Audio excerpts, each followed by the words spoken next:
A good microcosm of what I don't love about this album is Outlaw Pete. Outlaw Pete is a song that is epic in size and scope. It is cinematic in its sweep. It is orchestral in its production.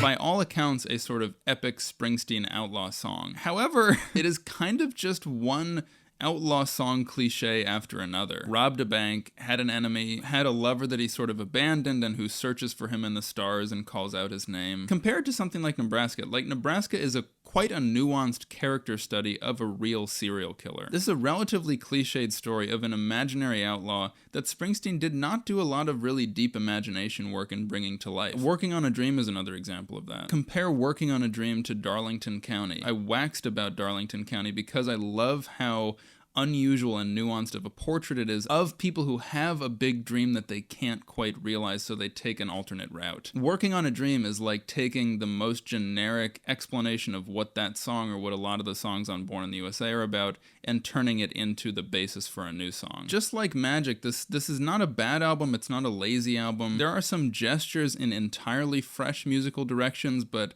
not any really bold experiments that feel like entirely novel territory for him. Maybe with the exception of The Wrestler. The Wrestler is actually a pretty good character portrait, perhaps because he had an entire good movie's worth of character data to work from. For the most part, these songs are less multidimensional reiterations of themes that Springsteen has been working on for his entire career. I would put this in the very lowest place of his C tier.